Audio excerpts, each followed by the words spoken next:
operate, we're taking care of this shit? We're leaning on the lawsuit. The problem with being the vocal the vocal minority, or like the vocal aspect of something like that,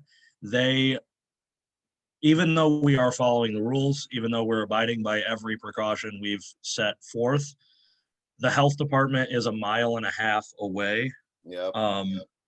And they've randomly visited me 7 times now. Sure. And it's just kind of like, what's up? How you guys doing? You know? Yeah. So, but still so far able to operate as much normal as you're, able to. Do you have a percentage restriction, or are you just masks and distancing? It's technically like 50% of the fire code, but we never come anywhere near that anyway. So really what we're doing is just more diligent cleaning. I have a cleaning crew that comes in every evening, just a local girl that I'm paying a couple of bucks a week to just come in and spray the place down, essentially. We have a spray bottle basically designated to every station. Just once you use it, or spray it before, like clean before you use it, clean after you use it. We have a temperature, one of the forehead zapper temperature guns. It's just like, take your temperature when you get in. If you're over 100, fucking come back later. If you're not, cool. And really just like, you don't have to wear the mask while you're actively exercising, but we ask just because the health department has been very, very keen on watching. We're just like, hey, if you upload anything, be mindful, probably have a mask on, probably if anybody's in the background, even if like, because I call these kids, I call them the Bobby boys, because they're all recent high school graduates, college students. They're my dudes. They call me Sir and Mr. Sullivan, and it's hilarious. I'm just like, stop, but it's great, but stop. But like, they all live together. It's 6 dudes in one house. And they all cohabitate. But then if you upload a video where it's like, I'm squatting, and then there's 6 idiots like standing around one another, some dude on the internet is going to be like, that fucking social distance, what the fuck? But it's like, well, yeah, but they all rode in the same car together, but nobody cares. Like, it's just fucking like, bad COVID pandemic. So just be mindful, like, wear your mask pretty much whenever you absolutely don't have to. Wipe your shit down. Don't be an idiot. Don't be an asshole. That's not that difficult. How has this whole shutdown and everything, I believe, and correct me if I'm wrong, just as things started to shut down, you were headed to a meet, and you actually have competed since the shutdown. How have you been able to manage not only trying to sue your state, run a business, run a brick and mortar business, but also an online business, and be able to kind of train to hit the levels and hit the squat that you want to hit? How have you been able to kind of balance all this stuff, and how has the shutdown affected your training personally? I pay a good bit of money for a therapist. Okay. But I don't know, specifically the shutdown has affected me pretty hard. Like, it's been really difficult, man. Like, honestly, I won't lie to you. Like, I'm really good. Like I told you, I've been, my dad, like, how, like, what I've gone through, what we've all gone through. Like, we were homeless for a minute. We've been in debt for forever. Like, we've struggled, and we've always adapted, and we've always moved forward. And my dad is my best friend because he's taught me how to do all of that, and do it well. I'm good at managing my stress. I'm good at managing my shit, but it's really fucking hard sometimes. And then, like, like you said, like, oh, Joe Sullivan's a stud. It's like, the more of a stud you become, the more you do, the harder it is to fucking handle all that. Because it's been a lot, dude. And I had 2 friends that committed suicide over the course of the shutdown. One of them didn't. I'm not making the claim that it's like, oh, they couldn't exercise, so they killed themselves. It's like, just one of them did periodically, the other didn't at all. It was just like a cumulative effect of a bunch of shit going on, you know. And Yeah. I'm still really struggling with that, because one of them was like, he was at my wedding, and like he was one of like my best friend, you know. And Yeah.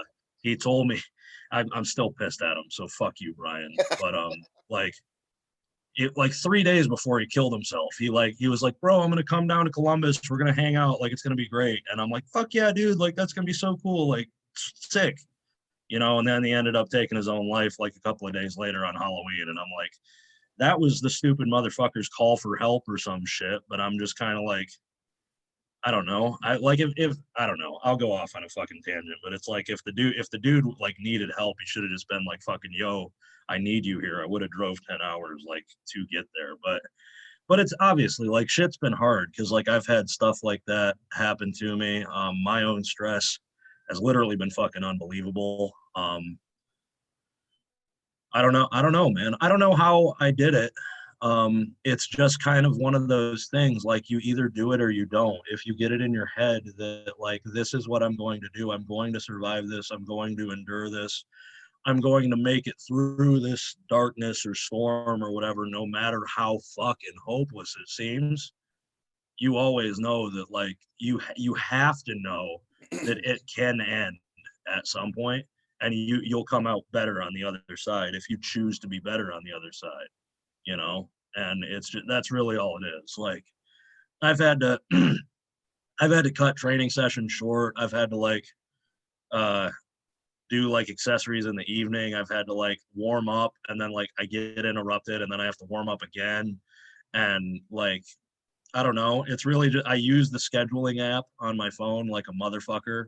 Like, even if it's something as simple as like text Jesse Burdick back, I'm like, reminder, like put it like, it's stuff as simple as like, just like respond to this person, respond to that person, get a hold of this person, call your dad, whatever, like get your hair cut, like stupid shit like that. It's just for me, taking as much thought, or as much, not freedom, but taking as much like opportunity to like do otherwise out of the equation. That's what I had to do. It's like, it's not even time management at that point. It's like management of yourself.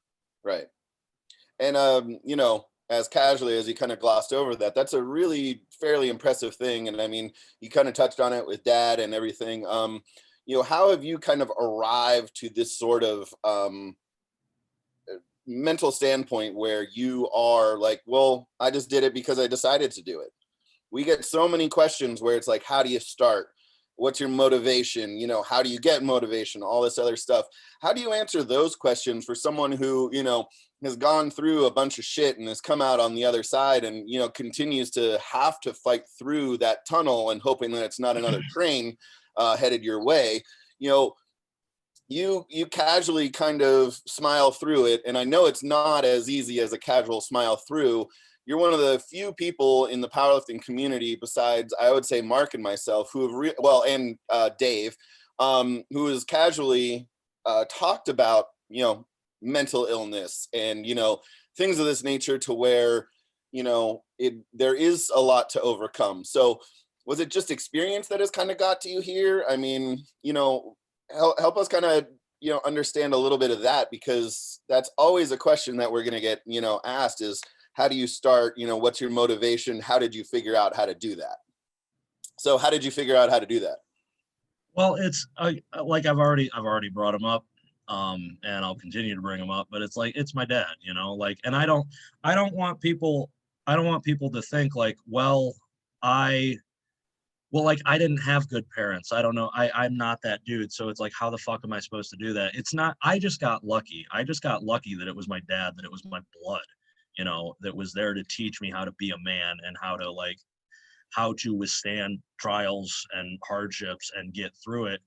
I just got lucky that it was him. But there are a lot of other mentors out there. There are a lot of other leaders that you can look to and learn from. And it's just, it's the tattoo on my left arm, the live, learn, and pass on. It's the passing on part. I want to, because I'm vocal about it, because I have no qualms about talking about my own struggles, and like, I've tried to commit suicide. I've struggled with depression. I still struggle with depression. It's an ongoing thing. It never goes away. But like, because that's my form of passing on. It's telling somebody that like, it's okay to struggle. It's okay to have a hard time with things, because I'm not like, yes, you can say like, and I wrote that down. I wrote smile through it, because like I fucking use my memo pad like crazy. But like, it's, you can smile through it and still fucking cry. You can smile through it and still want to fucking like, you can still smile through it and be completely overwhelmed and be like, why the fuck is this happening to me? Or how the fuck this can happen? Can this happen? But you can also just be, people struggle. And this is something that I try to tell anyone that I'm like helping or just talking to, or just like being a part of their life.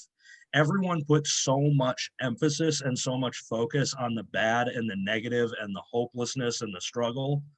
But if you have the power to focus on the negative and on the bad and on the struggle, and you have the power, and you believe that that's super valid, you have to also be able to like mentally regulate yourself and realize that even though that is valid and that can happen, and the worst case scenario can happen, and it fucking might, just as likely or just as much a potential is the best case scenario to happen, or the most perfect outcome you could ever think of, like just something completely unforeseen, something completely just welcome and amazing and perfect, is just as likely to happen as the worst case, most absolute tragedy of all time. And because both ends of the spectrum are just as likely to occur, what is most likely to happen? It's somewhere in the middle. Yep. Because this is one end of the bell curve. This is one end of the bell curve. The bell curve goes whoop and then up in through here.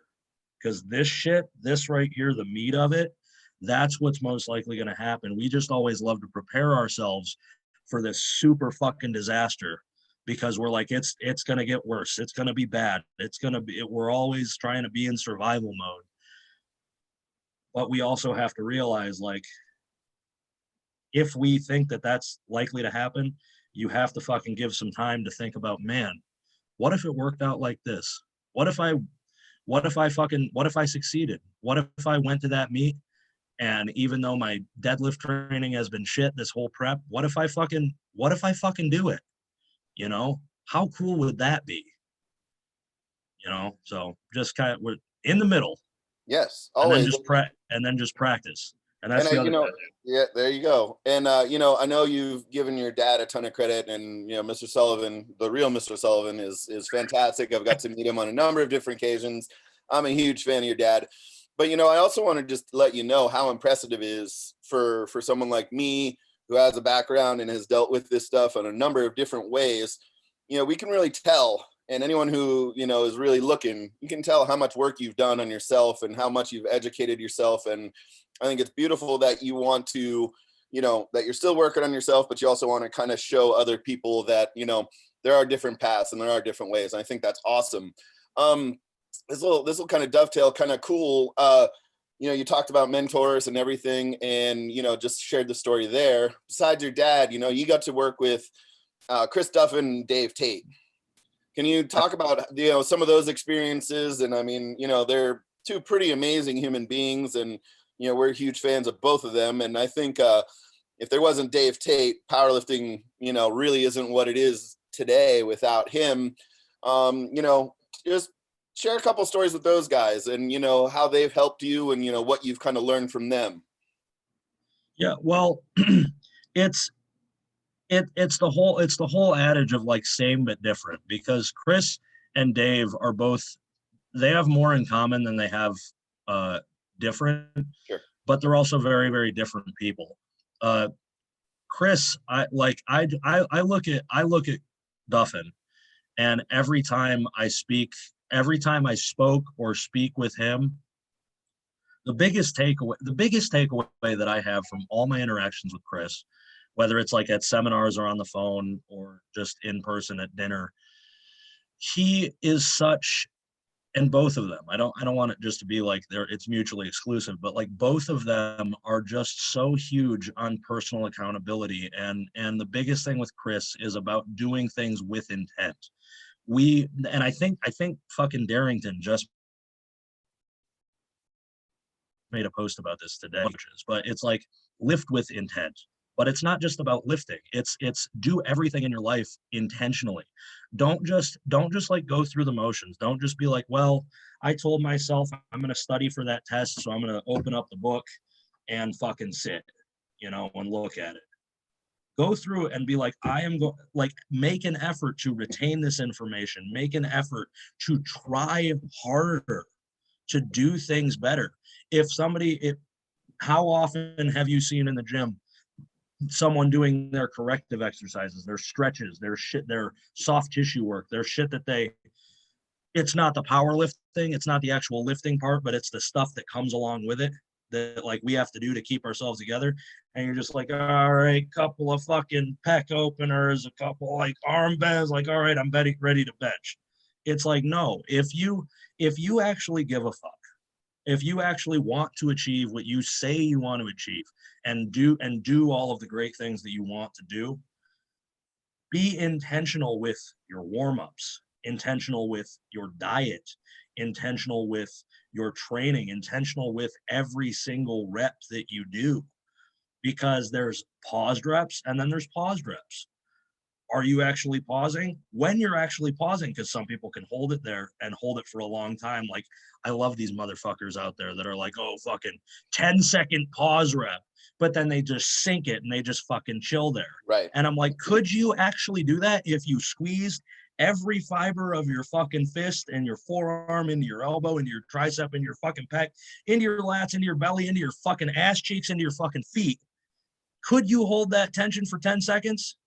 Fuck no. No. And if you did, you'd be the best fucking bench presser in the world.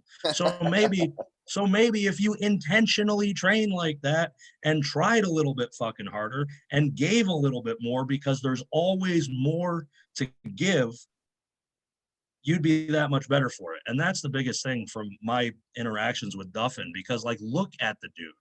He is the epitome of extra effort in everything that he does, whether it's like building his stupid fucking like mega truck or whatever the fuck that is.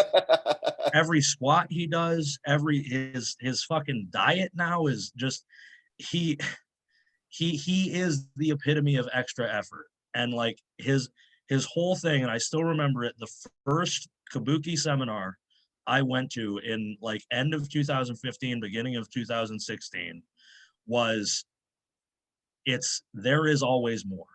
There's always more to give. When you think you've given everything that you can, when you think you've exhausted every option, when you think you've tried as hard as you possibly can, there's always more that you can give. And sometimes you make the decision not to, and that's okay. But there's always more to give. And that's Duffin. That's his mentorship for me, because yeah. And what about Dave? Because I mean, I've talked to Dave, and he had a couple of things. He's always had really great things to say about you, but he was taken back. Getting to have you at the compound and everything. He was taken back to really, really early West Side. He goes, I don't know if I've ever seen someone like Joe in a long time, where he's going to start his squat workout, squat until he pukes, take his down sets, squat until he pukes, and then go and deadlift until he pukes, and then spend an hour doing accessory work. It seems like, you've really taken that into consideration and really taken that to heart.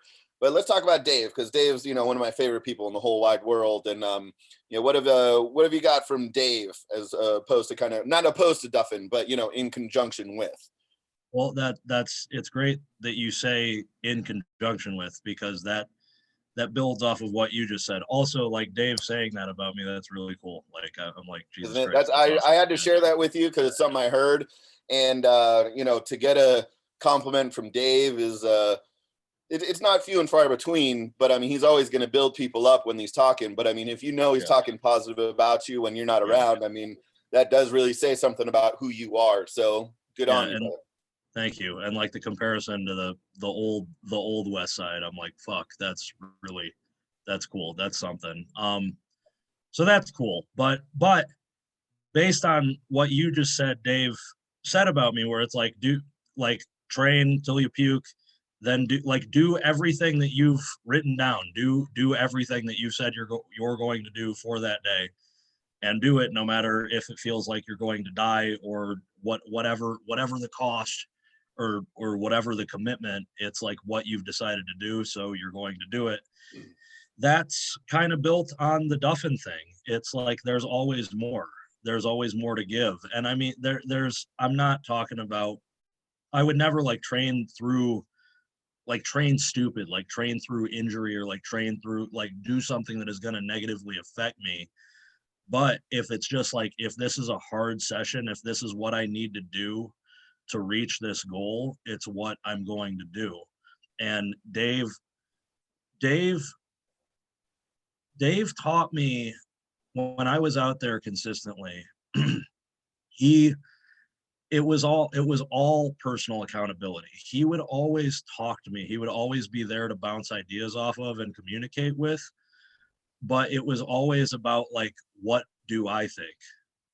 He'd look at me and be like, well, what are you going to do? He would never ever tell me what to do. He would always put it on me and be like, this is an option, this is an option, this is an option, but what are you going to do? And hold on 1 second, because I know Dave and I know his tone, and I've heard that from him before. You're making it very, very nice. Dave doesn't say, oh, Joseph, what would you like to do? It's an accusatory thing where he's saying, what are you going to do about it? What are you going to do? What the fuck are you going to do? Yeah. There it is. Yeah, I know. So that's what it was, and it was putting it on me. It's not, it was never, he would never take that autonomy from me. He'd always expect me to take it for myself. And that was always not just appreciated. I don't want to be like, oh yeah, cool, he's letting me live my life or whatever. It's just, it was more so he was just there to be a guide, to be a teacher, to be a sounding board. And he knew the best way to develop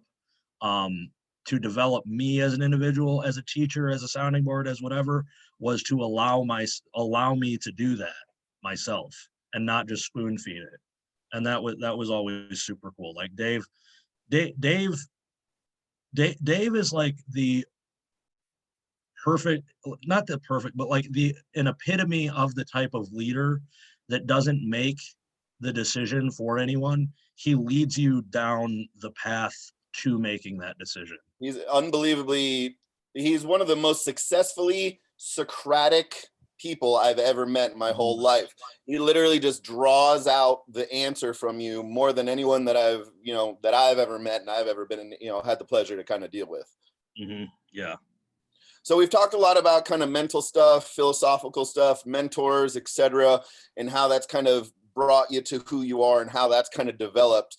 Let's take a little bit of a left-handed turn here, and let's talk about how your training philosophy has kind of developed over the years, because it wasn't but 10 years ago that you were a skinny kid dancing to Dance Dance Revolution, and talking about your self-esteem issues, right?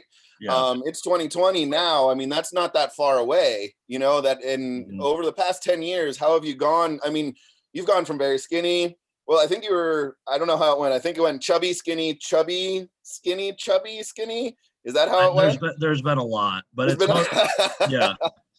So it's basically, take us through kind of training philosophy and, how you kind of started into it and when stuff really started to click for you, and, just take us through that.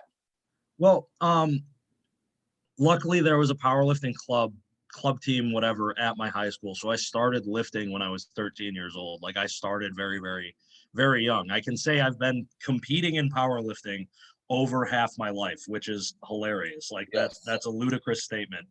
But I started when I was a kid. When I was a kid, my Polish grandmother, my Nana, Gertrude Orzeszowski, was just, I love her. I miss her dearly. Yes. I was so fucking fat, dude.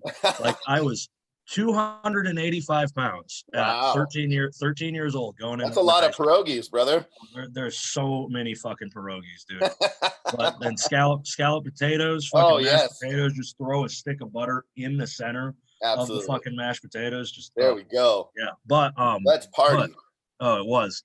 But I was fat. I was big fat kid.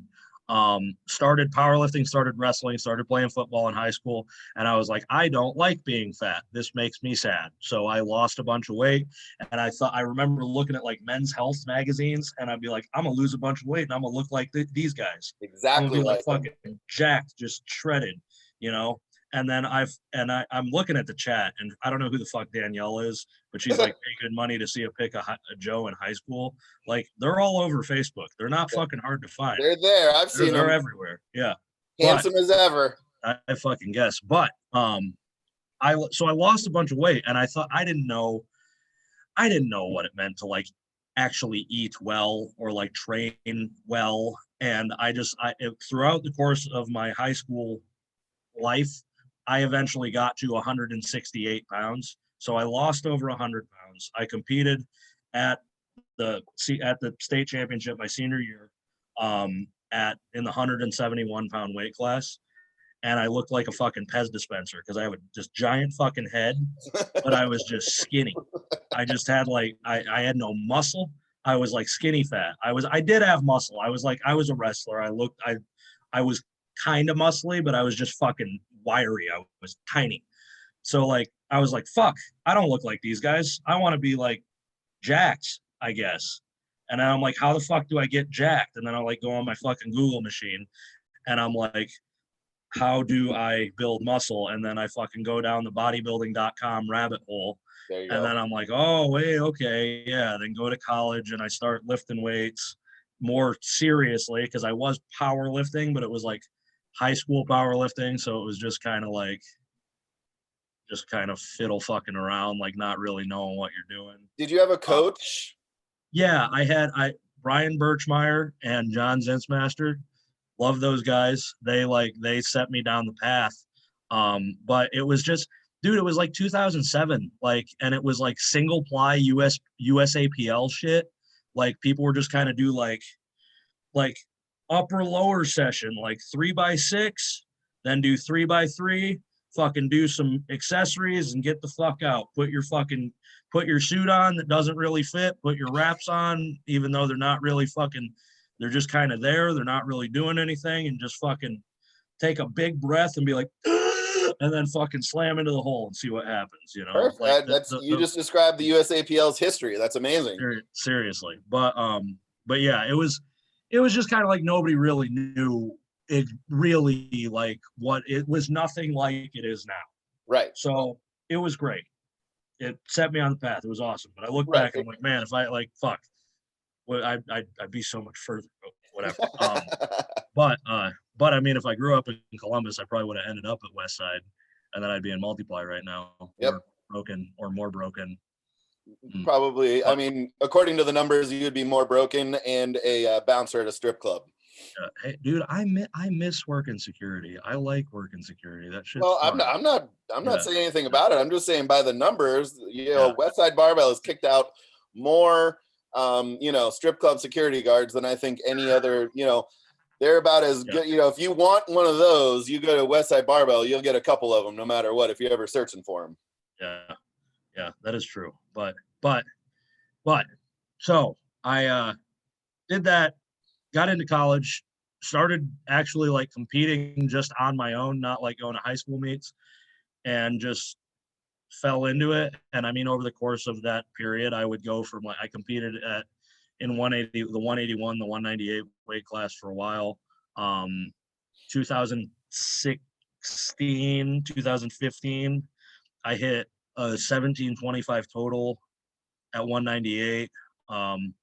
Then ended up like having a string of bad meets because I kept trying to, being the former fat guy, I was like, I have to stay lean. I have to be under 200 pounds. I don't want to get fat again. If I gain weight, I'm going to get fat again. and I can't get fat again. And I just kept having bad meat after bad meat after bad meat. And then finally I was like, fuck it. I want to get bigger and stronger. I keep having bad meats. I'm going to try to do this better. And then I let myself get up to 220 and then even further up to 242. And I hover between 220 and 242 now. I compete in both of those weight classes. And there was a period in like 2018 or 2019 where I was like, fuck it, I'm going to get huge and just like try to be as strong as I possibly can. And at that point, the heaviest I got was like 268. And I was just like, I was big.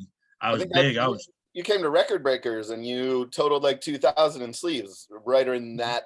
I would say it's 18-ish, right?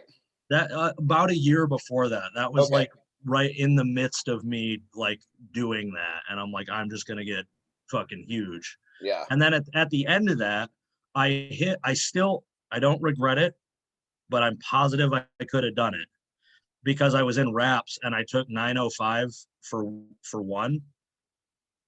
And I wanted two, but they like pushed on the bar because they like wanted to rack me. And I'm like, motherfucker, God damn it. And then I stood there again and I was like, I'm going to do it. And then I'm like, fuck, I'm not going to do it. And I racked it. But I swear to God, that day I could have hit fucking 905 for a double. Yeah. But it's fine. But yeah, at the end of that, and then I just had some like injuries and just like shit happened. Like I have that nerve compression injury that I'm still dealing with. And it's basically causes my like just incredible upper body weakness. Like it's actually flared up really, really bad right now.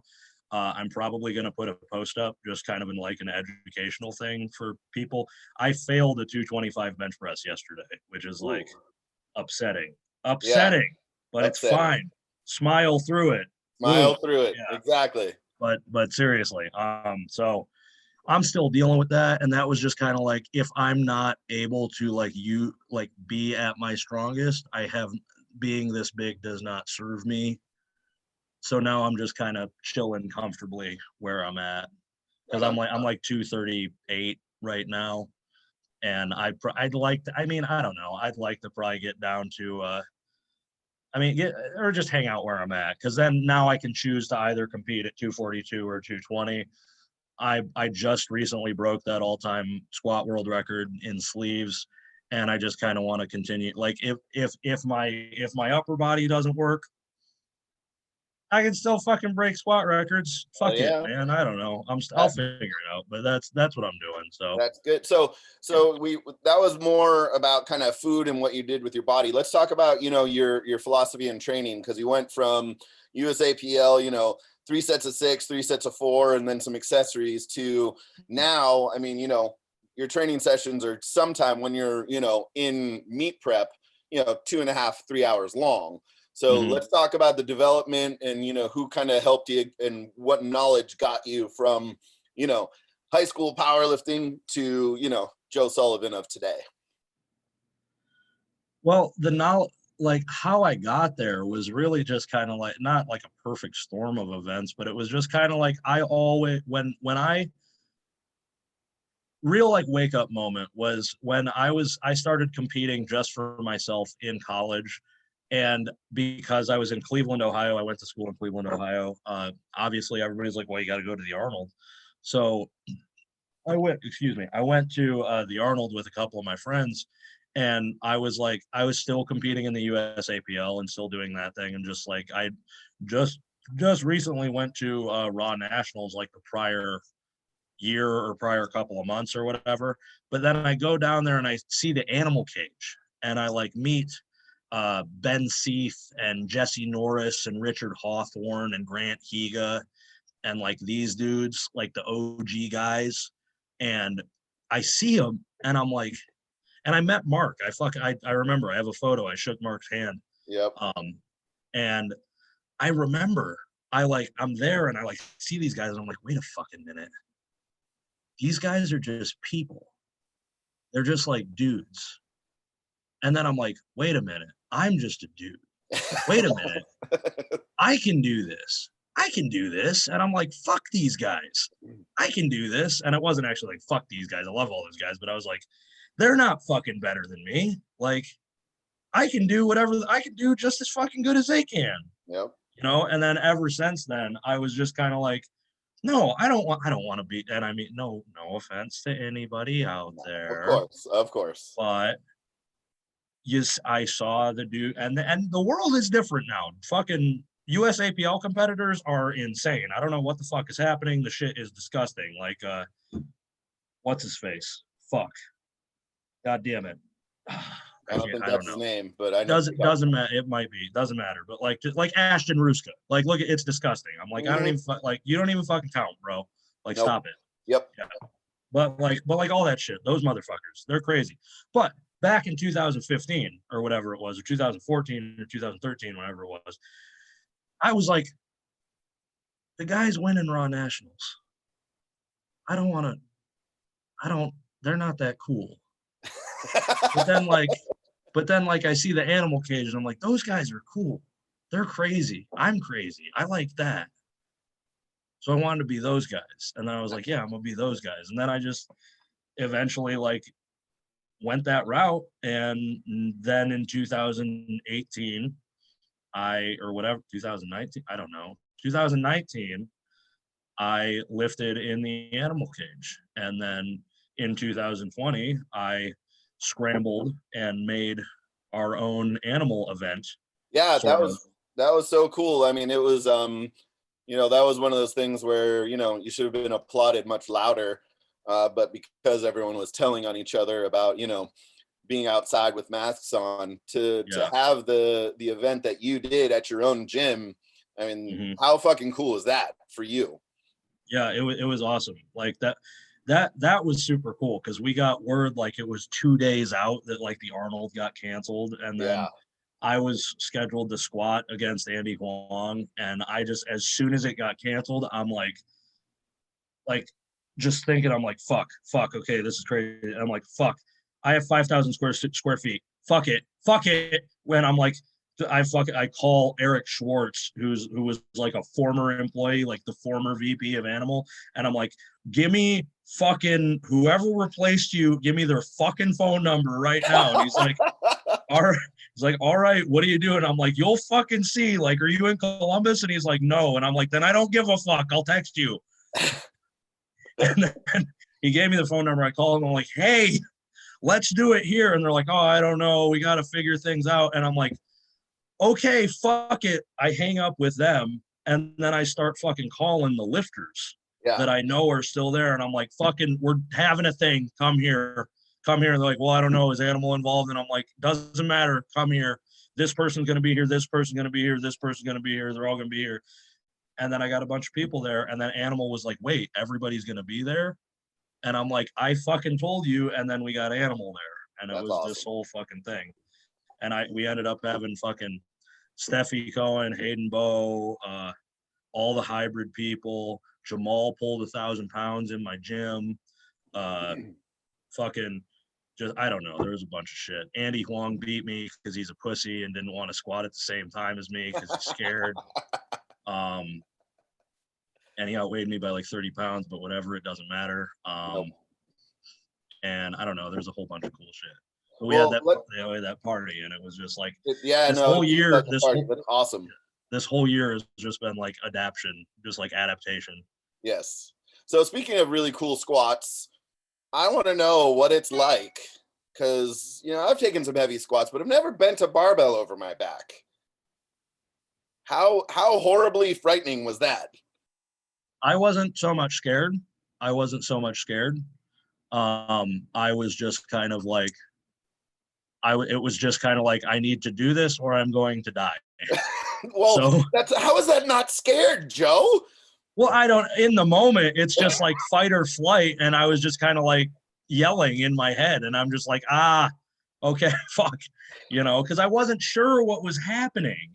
Because like I'm squatting with it and I'm just like, why is this so fucking heavy?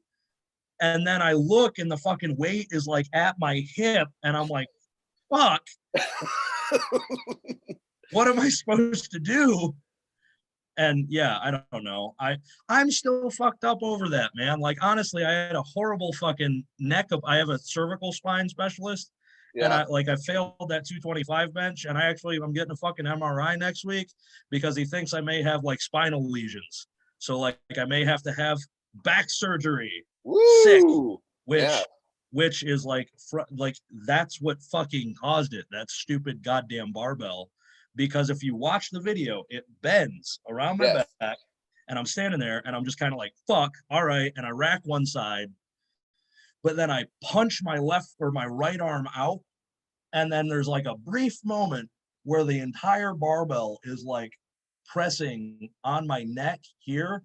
And it essentially put like so much pressure this way on my fucking brachial plexus and on my neck.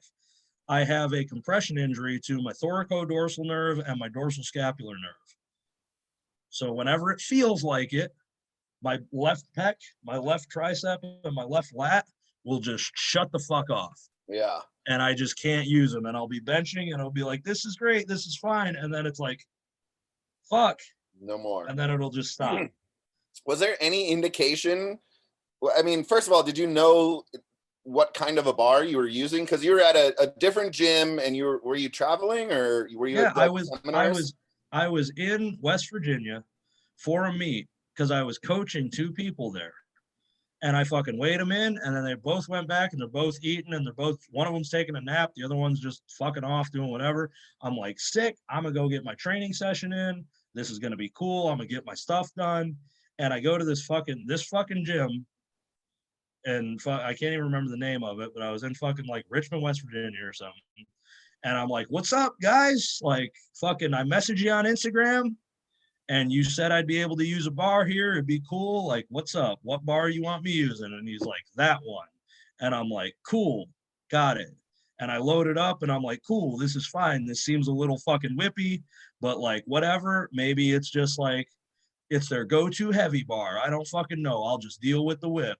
Right. And then I fucking loaded that 700 pounds on, and it just decided to whip more than any bar has ever whipped in the world. And yes. I was like, I filmed it and I fucking took photos of it, and I walked out, and the fucking gym man, because the gym manager was the only one that was there. And I show him a photo of it. Right. And I'm like, hey man, this bar is kind of fucked up. And he's like, oh, you're going to have to pay for that, dude. What did you do? And I'm like, oh, no.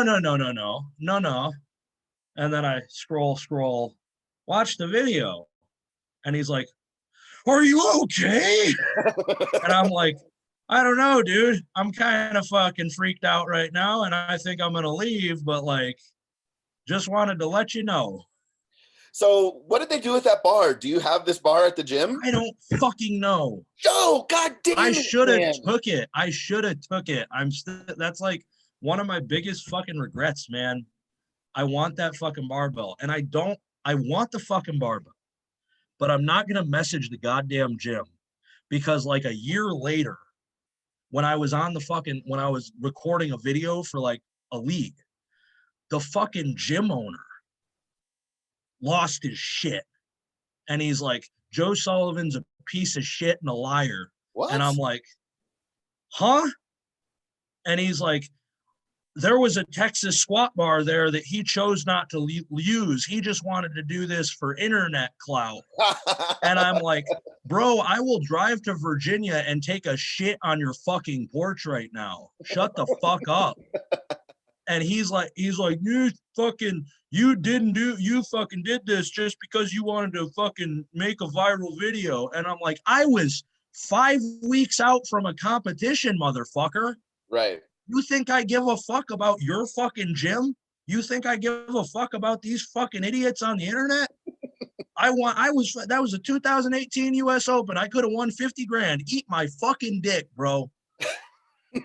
So I don't know what happened to that bar, but I do know the name of the gym in Virginia. I'm just not going to.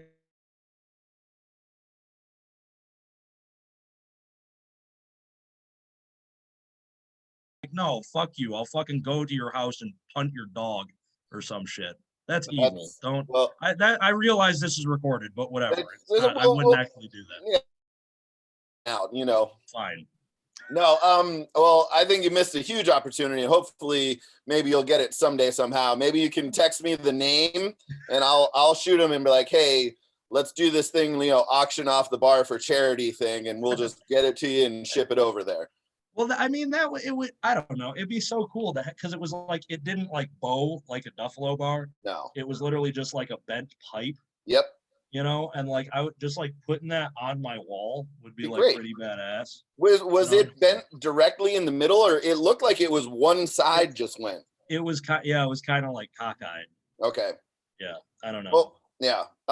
Well, that's one of the once in a life. Well, hopefully it's a once in a lifetime thing, not only for you, but just for kind of everyone. That really shouldn't be happening much for people.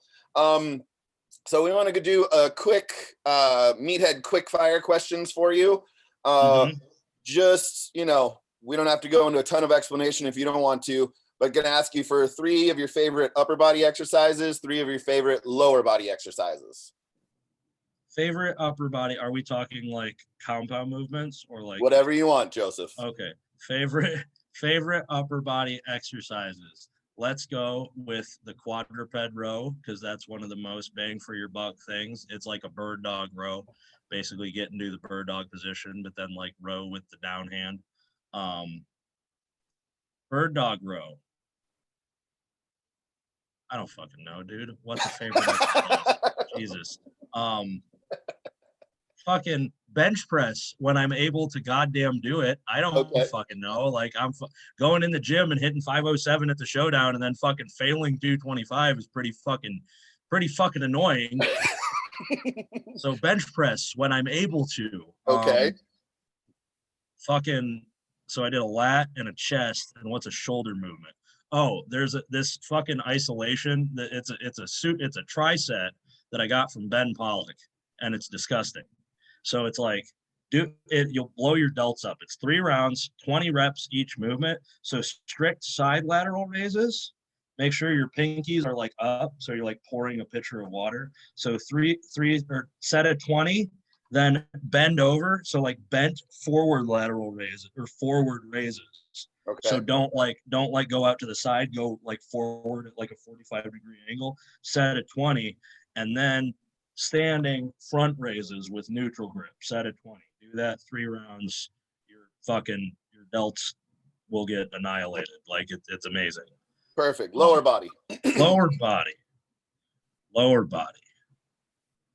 Squats. I love the fact that I got to stop you. I love the fact that we can talk about like serious shit and like mental illness and you have no problem, but I ask you for 3 exercises and it's like, oh, damn it.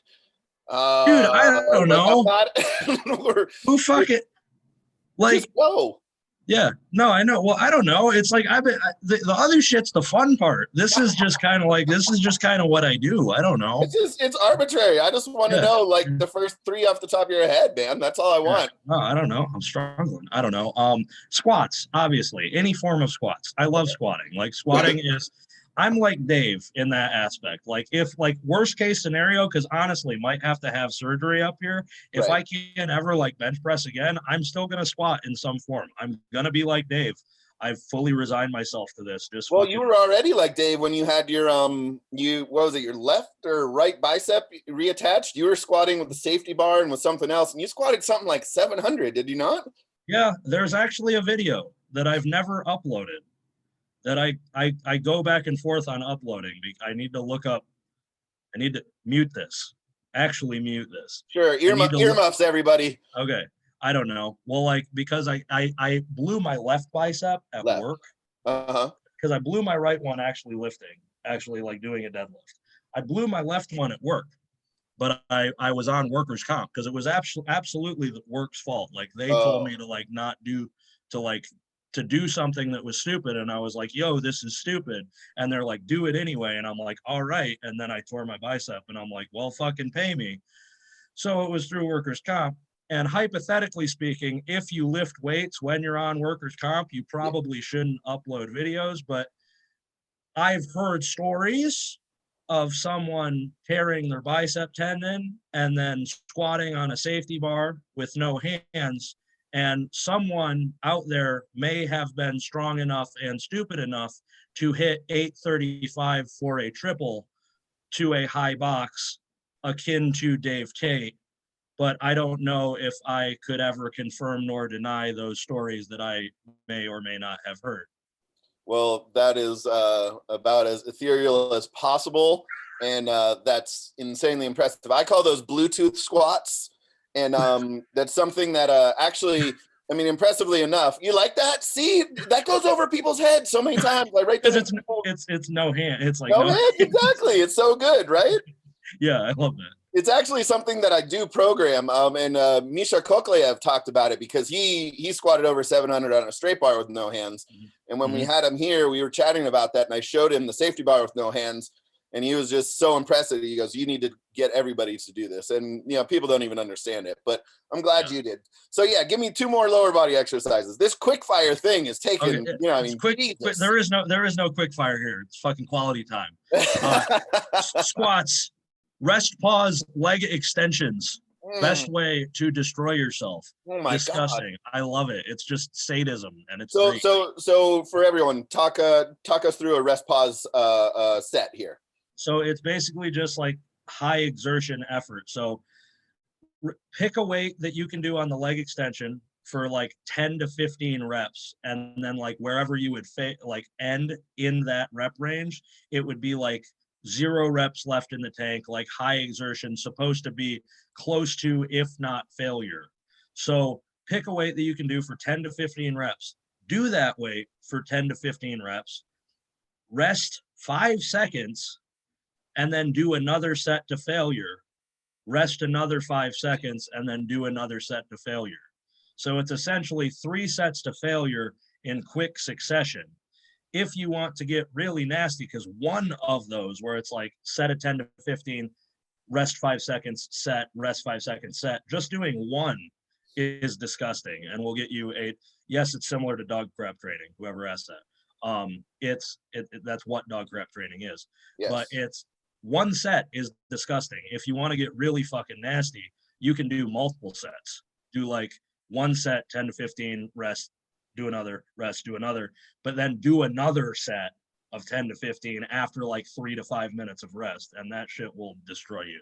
That screams Dave Tate training to me. Is that where you kind of learned this? Is he the first person to put you through that? No, he wasn't the first person to put me through it, but like training around Dave like kind of taught me how to do that fucked shit. Like it's the whole like train until you're gonna puke or like die and then just like keep going. Right. So yeah, that, you know. All right, one more lower body. We're almost through it, bud. We're doing great. You're doing good. Fuck, like glute ham raises probably. Right. Just Deal. Because like but just because glute ham raises, like if you do them correctly, and like not like a lot of people struggle with doing them correctly, like neutral spine, neutral pelvis, whatever. That's one of the best things to fucking blow any of your lower body like compound movements up. It's such a good exercise. Okay, so I realize this one might take a while, but give me 2 to 3 exercises that are so blown out of, you know, proportion, things that you fucking hate seeing, whether it's these fitness people, whomever that are doing stuff. What drives you? 2 to 3 exercises that makes you want to pull the a bit of hair out that you have left. Ouch. It'd mostly be my mustache. It's all good. But if you call something a pause something and you just fucking slow down in the range of motion and then keep going, you should fucking lose your oxygen privileges, because I hate that shit. Because it makes me so goddamn angry, because I fucking pause deadlift PR and I'm like, you just hit a fucking sticking point. Shut the fuck up. That's not a pause. or fucking like tempo work, and it's just like, that's your normal fucking descent. What are you talking about? So like, it's not a particular exercise, but when people are like, oh, pause, oh, real controlled, I'm like, no, stop it. So that I fucking hate that. Overhead press, probably, which is funny because like that's probably all I'm gonna do for a long time because the whole neck shit it doesn't bother my fucking nerve shit. That's interesting. I think it has something to do with like the neck angle. I don't know. Okay. But yeah, like overhead press, just because I don't think people don't realize that like overhead press, the reason people get stronger by getting their overhead press stronger is because it's just another close grip pressing variation. You want to know how you can fucking get the same benefit and get it more specific to powerlifting? Do goddamn close grip bench press. Do that shit. Do board presses. Do close grip board. Do close grip long pause. Do close grip spoto. Do close grip against bands. Just basically, if you make your triceps stronger, your fucking bench is going to be stronger. But then everybody's like, well, the fucking whatever. I don't even know. There's fucking YouTube fitness back in the day where it's like fucking Clarence Kennedy overhead pressed this much and then he fucking put 100 pounds on his bench. And I'm like, are you that motherfucker? Then no, shut the fuck up. Bench press, dummy. Compete how you're going to compete. I mean this with all the sincerity and love in my heart here. Is this the way that you talk to your athletes, both in person and online? Yes. Yeah. Good. Yes. Good. Because fuck everybody. Fuck coddling these motherfuckers. It's not even coddling. It's just like, what do you, why do you ever, okay, another, this is another thing that I wrote in my memo pad, because I love the fact that you get, when we're getting serious and we're going to get good, you're right up in the screen. I like that. I like that. It's like everybody wants to be a special thing. And like, it's like, we're all like, everybody's special. Yeah. But like, it doesn't mean that you can just be like, well, I'm going to do this and it's going to fucking work. Like how, where, when? Like, really? Like, try it. Just fucking try it, man. And then, because I'll do that to people. They'll tell me like, hey, man, I think I'm going to sign up for this meet 8 weeks after my last meet because I bombed up. Chloe, if you listen to this, I don't even fucking care.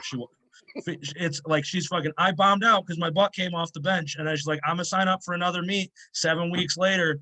And I'm also getting my PhD. And I'm also fucking traveling across the country because I'm starting my PhD program and I'm moving from fucking this place to this place, and it's a fucking 28-hour drive, but I'm gonna fucking do it, and I'm gonna stop at gyms and train. And I'm like, she's like, do you think this is a good fucking prep? And I'm like, try it, see.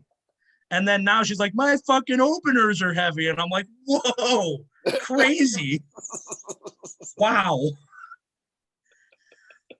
I'm so happy that this, I had no doubt that this is the way that you talk to and approach everyone, because this is exactly who you are 100% of the time. And I really do appreciate that about you, Joe. I think that's something very uncommon, where everyone is, a character online and then you meet them in person and it's really such a fucking drag.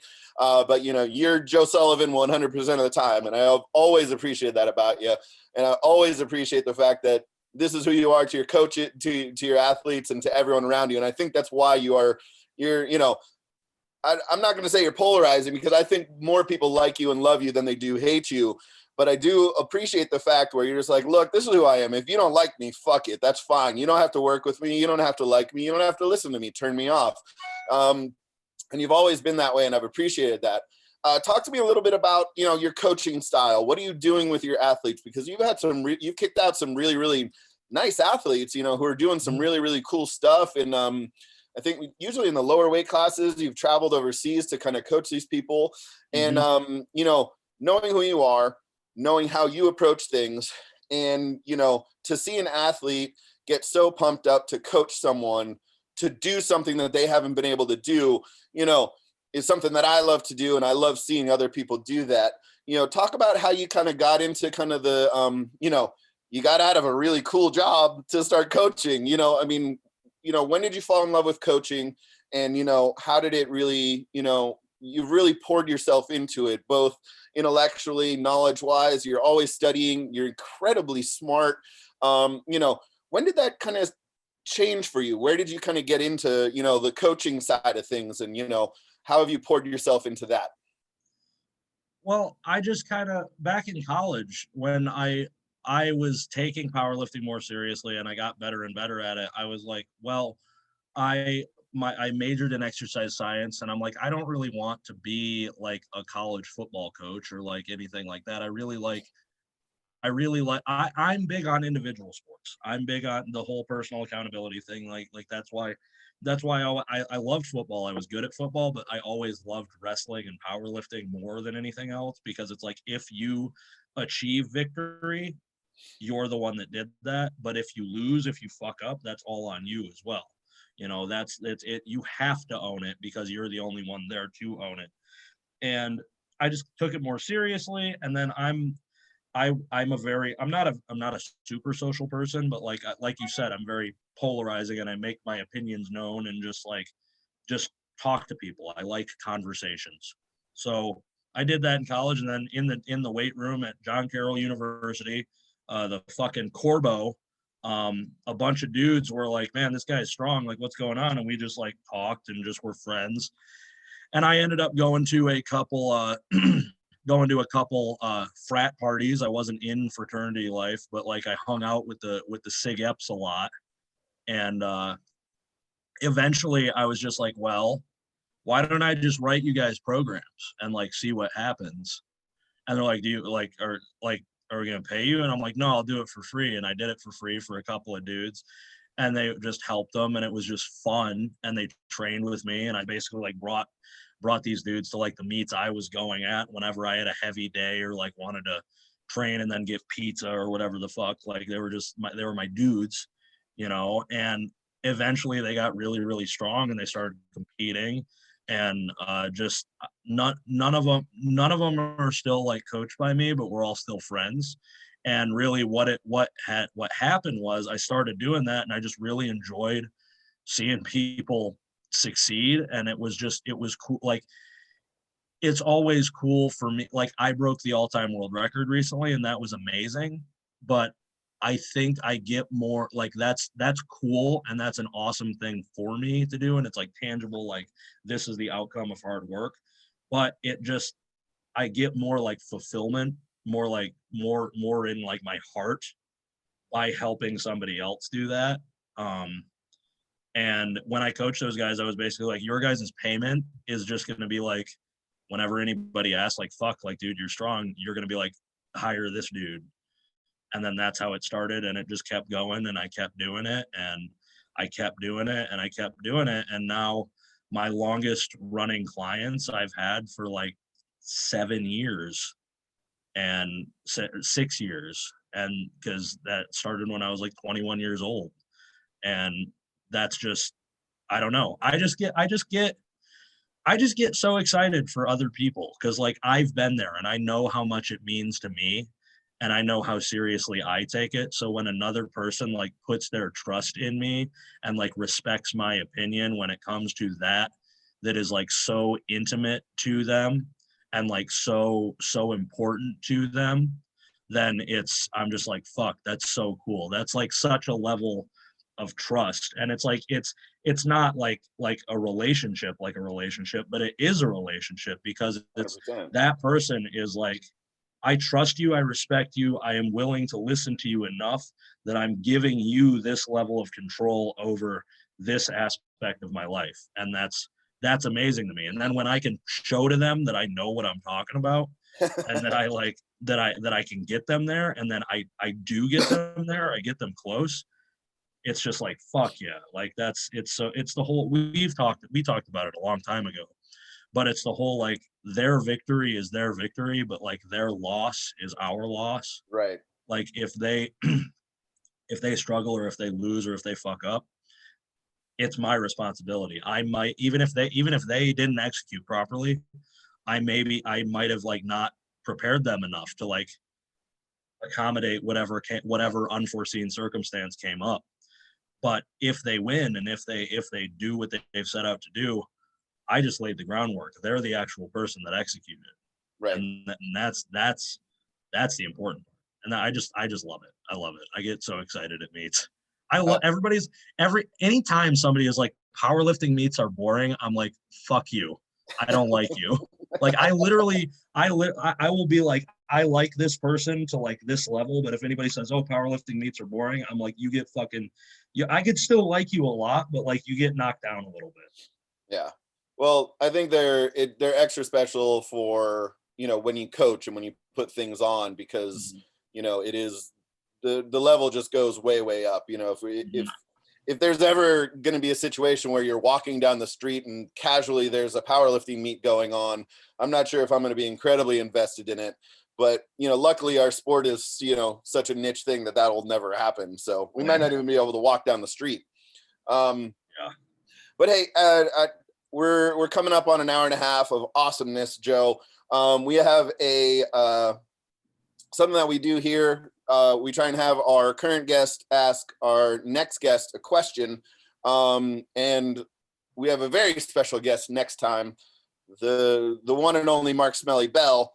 Do you have any questions or a question for Mark that we can kind of video and kind of pass along to him and force him to answer? Well, I had one that was like funny because I was like, how is his asshole when he like only did carnivore for like a while? Because like I shudder to think like he has to own it. No, this is my question. This is my question. Okay. Mark, do you own a bidet? And what brand or model is it? Because I would like to purchase one. I am expecting a message from you answering this. Not from Josh, not from Jesse, not from anybody, not from your fucking accountant. I want to know, what brand of machine do you shoot water into your asshole with? It's probably the best guest-to-guest question I think we've ever had. Thank you for that one, Joe. That was fantastic. Hey, I'm going to hand this over to Andrew. We have a couple of questions from the chat real quick, and then we'll let you pimp yourself out to everybody, and we'll say our I love yous and goodbyes from there, because we really appreciate your time. But Andrew, let's hit it, my man. I will. And I won't spoil it for you, but yeah, he has in multiple houses, he has multiple bidets, and they're all really freaking amazing. Yes. Do it. God damn it. And so before I get to any of the chat questions, I did have a question for you. Would you ever consider coming out with a fuck shit program? That's a great fucking idea, dude.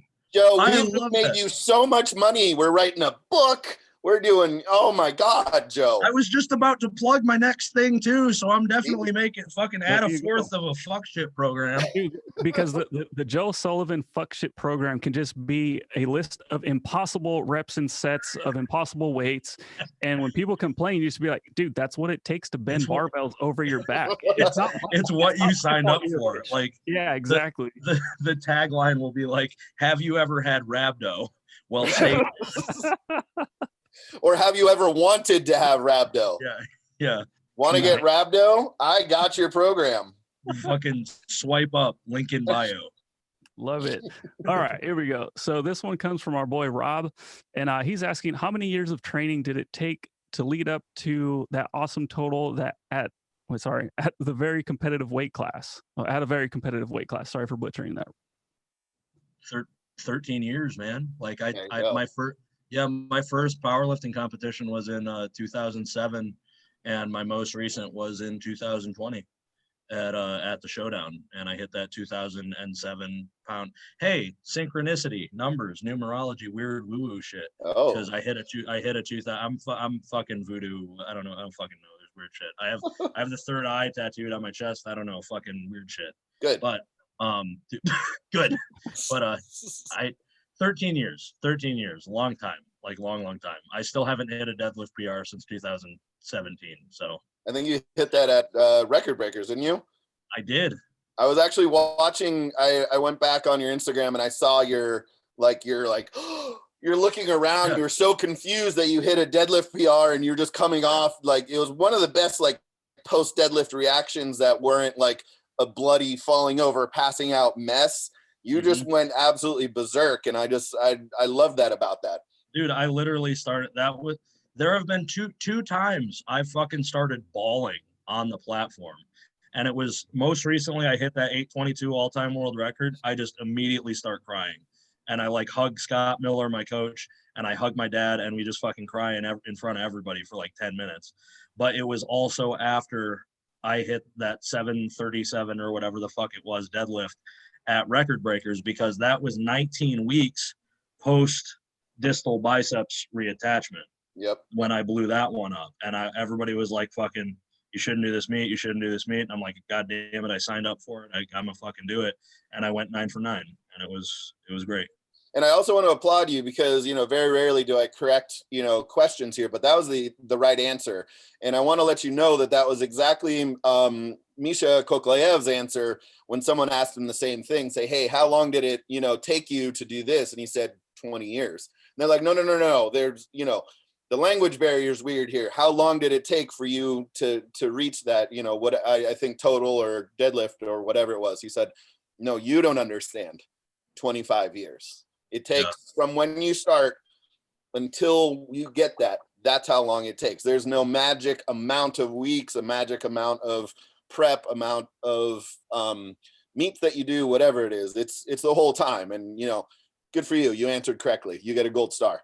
Sick. Excellent. I didn't know they had those in Russia anymore, but I don't know. That's is Misha Russian? I don't know. That's probably racist. Okay. All right. I don't know. I don't know if that's racist. Well, I don't know. Like, what country is it? It could like fucking Ukraine or some shit. There's a lot of little places over there, and I don't fucking know like nationality shit. They'd be like, fuck you from this particular motherland for some reason.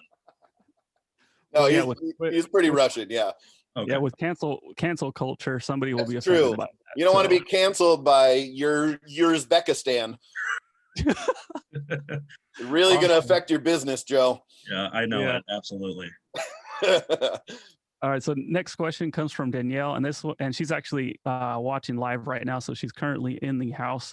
Although she doesn't struggle with this, she's seen a lot of talented lifters struggle with their passion wavering, almost as though if their flame has dwindled. Joe, have you ever dealt with something like that? I think about what Jesse asked me earlier in this podcast about, like, how was I able to do this with this thing weighing on me, this thing weighing on me, this thing weighing on me, this thing weighing on me. I like business, my own business, fucking emotional stress, breakups, fucking death, blah blah blah, all this shit. Like, absolutely, I've probably thought about quitting more than like most people. Like, it's not always going to be fun, there's always going to be fun aspects of it, and you can always find ways to make it more fun and ways to kind of reframe. And like we talked about, managing yourself, like manage yourself and manage your thoughts into like making it into a bit more appealing, into a position where it's like, fuck, I don't actually want to quit. But like, absolutely, I struggle with that. I struggle with it currently. I failed 225 on bench fucking yesterday. I'm pissed. I'm upset. I'm still upset. I fucking talked to my girlfriend on the phone, and I was like, fuck, I hate this shit, because I hate this shit, but I still love it.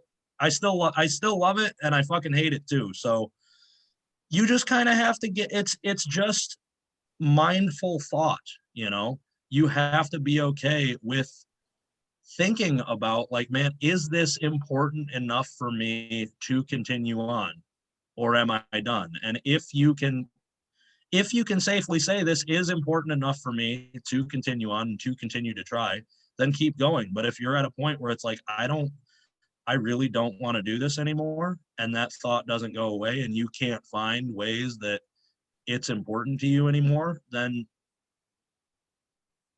fucking do something else, man. I don't know. You're not going to lose any respect from anybody by like not competing in powerlifting. And if you do, they're a fucking loser anyway. Agreed. Yeah. Do you think it's like a healthy practice? Like, let's say, you aren't really feeling fired up to lift.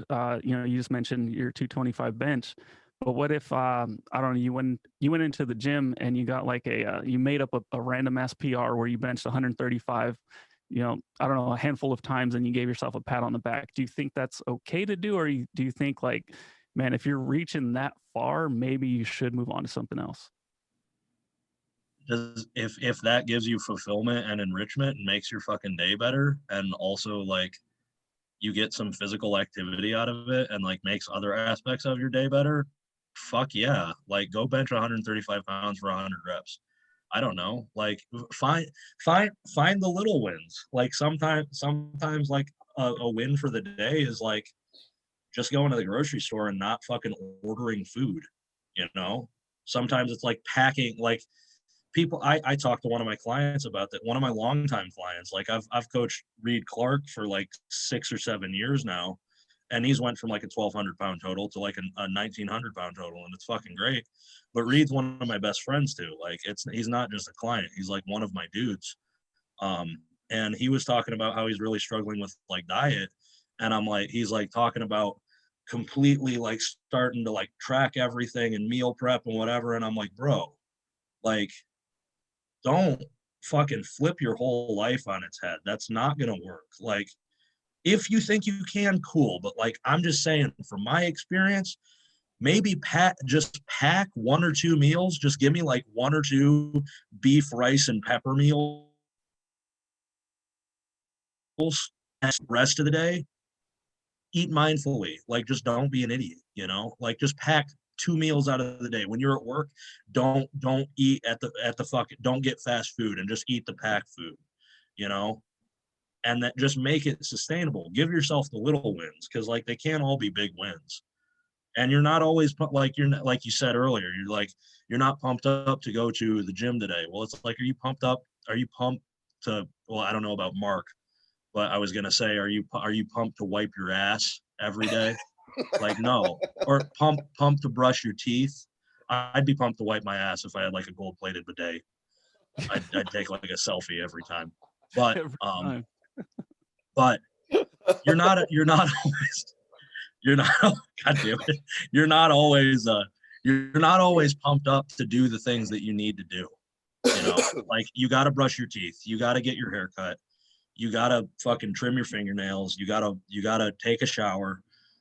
Sometimes it's just doing what you have to do, and sometimes on certain days those are wins themselves, you know? So just how it is. Yeah, just build that momentum and then move on to the next thing. So this, we'll wrap up with this last question from Josh. He wants to know, how long did you wrestle for, and how has wrestling impacted your mindset in training and powerlifting, or training for powerlifting, and how has it impacted your approach to coaching athletes? So I started when I was, I don't want to take too much time because we've been talking for forever, but I started wrestling when I was like a kid, like one of the 6-year-old idiot wrestlers, like we all start, like any good wrestler starts when they're that young, like it's just how it works. But going back to my dad teaching me how to be like a good man and be a good person and make the hard decision and blah, blah, blah. My school was really, really small. We were only going to have 4 kids on the basketball team in junior high in 7th and 8th grade.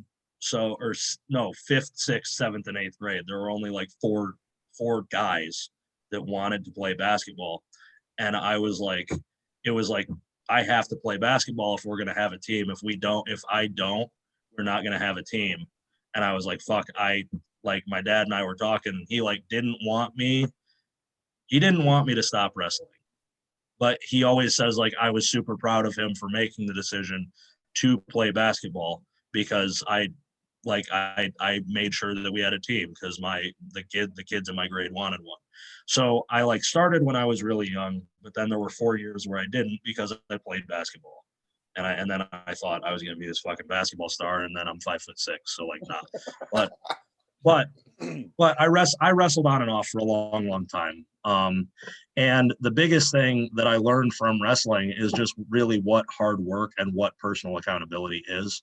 I think that's the best sport anyone can take part in, to really teach themselves what it means to push, and what it means to work, and what it means to have self-discipline. Because I remember my junior and senior year of high school, I would wake up, go to the YMCA at 5 a.m, run for 5 miles. Lunch, I would do practice drills, in our wrestling room, because I was a varsity captain. I had keys, so I'd do drills. We'd practice from like 3:30 to 5, and then I would go to the Y from like 5:30 until 7 and lift weights. And that was my day, you know. And it's like, you look back and you're like, that's the stupidest fucking thing I've ever heard. But back then you're just like, fucking extra effort, there's always more, you like fucking push, like I'm gonna be the greatest in the fucking world, you know. And it taught me what it means to work hard, but it also taught me like how, like where what the line is, like how hard you can work but you're not actually getting much benefit other than mental training at that point. And that's a thing too. There's like, realistically, like the fuck shit program could be like, this is the mental toughness program, because like you're gonna want to, for like, it could just be something for like 4 weeks. It's like, you got a summer where you don't have to, like, you got downtime in your career, or you want to try something real fucked up, want to learn something about yourself, then fucking hop into this shit, you know. It's just, it teaches you how to push, and it teaches you how that like there's a line here that people are scared to cross, but that's not the line that is like their limit. Their limit's over here. You just have to bust through this to actually get to it. And a lot of people either don't understand that they can, or they don't understand that it even exists. And that's what wrestling did for me. And then because it did that for me, I can fucking pass on to other people, and I can talk to them about it. And just like I've talked to people and I've had people talk to me about pushing through like the last 5 pounds of a water cut or stuff like that, or just like, oh, my shit's all broke, like I feel like shit and I have to train today. And it's like, does this hurt? And it's like, well, no, it's just stiff. And then it's like, then you just fucking do it, dude. Like you want to fucking do this, yeah, then you got to fucking do this to get there. Well, Joe, again, man, thank you for all your time. We got a couple more things to do, but we're going to kind of start to wrap things up.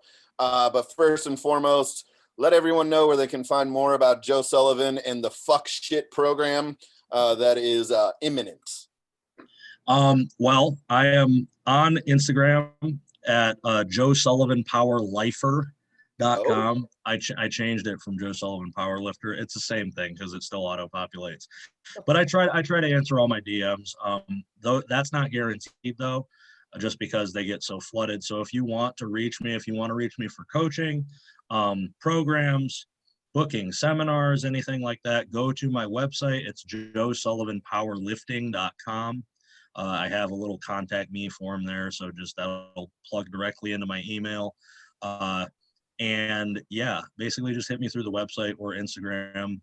I have no problem like checking out form or anything if anybody like wants some feedback or stuff. Like I'm just like, it's the thing. Everybody like acts like we're all like these big dudes, but I'm just another dude with, well, I don't know why my phone won't not be lit up, but just another dude with a fucking cracked phone screen answering shit on Instagram. Mine's bent. Yeah, there you go. That's hilarious. I don't even know how that happened. I got hit with a softball. Jesus Christ. Those fucking Burdick girls, man. Killing me, dude. Killing me. But yeah, just like I generally keep up on all my stuff. But really, like professional wise, coaching, I'm actually releasing the start of a web series after the new year. Trying to actually privatize my website and actually come out with educational content that people can buy. So check out joesullivanpowerlifting.com. Trying to be a bit more professional and manage myself better in the new year. So check the website out, DM me on Instagram. That's really how you can reach me. Or if you're ever in Columbus, just let me know, and I'm fucking everywhere. Awesome. Well, again, thank you, Joe. I know, you take this seriously, and we appreciate the time and everything. So for everybody out there, and including you, Joe, our next guest is Mark Bell, and we can't have him introduce himself because that would be weird. So what we're trying to do is ask you guys to do what I did, and we're going to go ahead and roll this. And if you can help us out, get Mark his own intro. by impersonating him. Here we go. Check it out. Let's see what we can do. Yeah, here's an example of what we're looking for. So if you guys can top this, I mean, good luck. But watch, check this out. You guys are going to love it.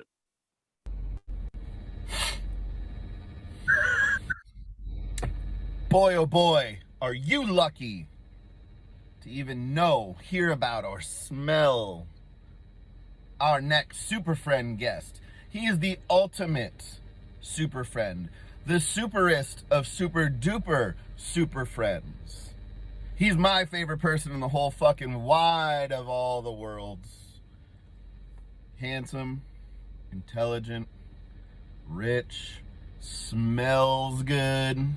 We're only talking about absolutely one person and one person only. And that is yours truly, the inventor of the slingshot and the question mark, Mark Smelly Bell. You're welcome.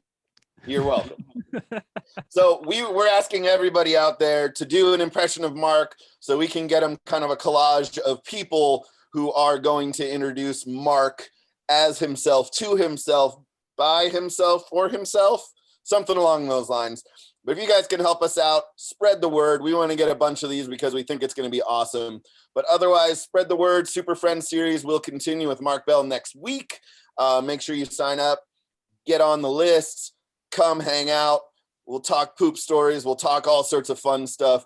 But we really appreciate everyone's time. And Joe Sullivan, again, thank you so much, brother. Appreciate your time. Appreciate all your honesty. And again, I love the fact that you are Joe Sullivan 100% of the time because I'm such a huge fucking fan of Joe Sullivan and wish you nothing but the best. Hopefully the gym keeps staying open. You can keep doing your shit so we can get more Joe Sullivan because the world needs more Joe Sullivan. But thank you guys. We're going to get out of here. Take care of yourselves. Take care of each other. See ya.